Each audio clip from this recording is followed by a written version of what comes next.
ధనుస్సు రాశి. ఈ రాశి వారు తాము ఆచరించే కార్యక్రమాలలో పనుల్లో ఆలస్యాలు చోటు చూసుకునే అవకాశం ఉంది. దానికి కొంతవరకు ఆరోగ్య సమస్యలు కూడా ప్రధాన కారణం కావచ్చు. మీకు నచ్చినటువంటి విషయాలను తొందరగా కొనేయడం కోసం ఖర్చు ఎక్కువైనా సరే వెనుకాడకుండా కొనేసే ప్రమాదం ఉంది. ఆ విధంగా నష్టపోయేటువంటి అవకాశం ఉన్న దృష్ట్యా మీరు ఏది కొనదలుచుకున్నా ఆత్మీయులతో కొనిపించడం శ్రేయస్కరంగా ఉంటుంది. మీరు మాట్లాడే తీరు అందరినీ ఆకట్టుకునేదిగా ఉంటుంది. మీ తెలివితేటలను అందరూ గుర్తించగలుగుతూ ఉంటారు. ప్రభుత్వ సంబంధమైనటువంటి అధికారులు కానీ రాజకీయ నాయకులు కానీ మీకు సహకరించే అవకాశం ఉంది. ఆధ్యాత్మికంగా ఉన్నతులైన వ్యక్తుల యొక్క సహాయ సహకారాలు కూడా మీకు లభిస్తుంటాయి. తద్వారా మీకు ఉండేటువంటి జాతక లోపాలను అలాగే ఆ ఇబ్బందులను కూడా అధిగమించడానికి ఈ ఆధ్యాత్మికాభివృద్ధిని సాధించినటువంటి వారి యొక్క సలహాలు అలాగే వారి యొక్క ఆశీస్సులు మీరు తీసుకోవడం చాలా మేలు కలుగజేస్తుంటుంది. వాహనాల విషయంలో ఎక్కువ శ్రద్ధతో ప్రవర్తించాల్సిన అవసరం ఉంది.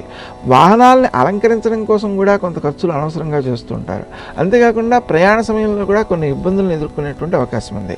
ఆ కారణంగా ప్రయాణ సమయంలో గౌతమనామాన్ని జపించుకోవడం మంచిది.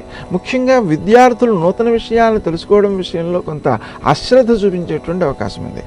అందువలన వారు చెప్పేటువంటిది మీకు అర్థం కావడం కోసం, విషయ గ్రహణ కోసం, అలాగే పరీక్షలు రాయడం విషయంలో ఎక్కువ ప్రయోజనాలను పొందడం కోసం కూడా శ్రీ హయగ్రీవాయ నమః అనే నామాన్ని జపించుకోవడం వల్ల ఎక్కువ మేలు కలుగుతుంది.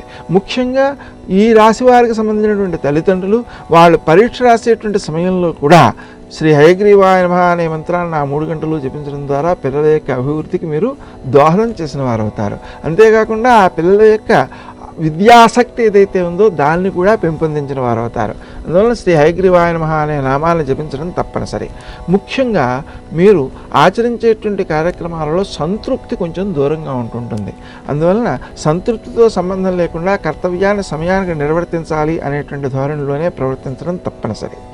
అంతేకాకుండా మీ యొక్క ఆచరణ కూడా ధార్మికమైన పద్ధతి నుంచి కొంత దూరం తొలగే అవకాశం ఉంది. అంటే అంత క్రితం వరకు ఏ జపాలు చేసుకుంటున్నారో, ఏ పూజాధికం చేసుకుంటున్నారో వాటిపై శ్రద్ధ తగ్గే అవకాశం ఉంది. అందువల్ల ప్రత్యేకించి శ్రద్ధ చూపుతూ బలవంతంగానైనా సరే సమయానికి ఆ పనులను నెరవేర్చడం తప్పనిసరి. వృత్తి స్థానంలో మీరు చేసేటువంటి పనులు ఏవైతే ఉన్నాయో అవి అందరికీ మేలు చేసేవిగా ఉంటాయి. అది మీకు అభివృద్ధికి దోహదం చేసేవిగాను కూడా ఉంటాయి. గౌరవాన్ని పెంపొందించేవిగా కూడా ఉంటాయి. అందువలన వృత్తి స్థానంలో ప్రత్యేకమైన గుర్తింపును పొందుతారు అని చెప్పి మనం అనుకోవచ్చు. అయితే ఆ గుర్తింపు కూడా కొంతవరకు మీకు చికాకునే కలిగిస్తుంటుంది. ఎందువలన అంటే సక్రమంగా పనులు చేస్తున్నారు అనేటువంటి భావనతో ఎక్కువ మంది మీకు పనులు అప్పచెప్పడానికి ప్రయత్నం చేస్తుంటారు. అయినప్పటికీ ఓర్పుతో ఆ పనులను నెరవేర్చడం ద్వారా భవిష్యత్తులో మీ యొక్క అభివృద్ధి ఉన్నతంగా ఉంటుంది.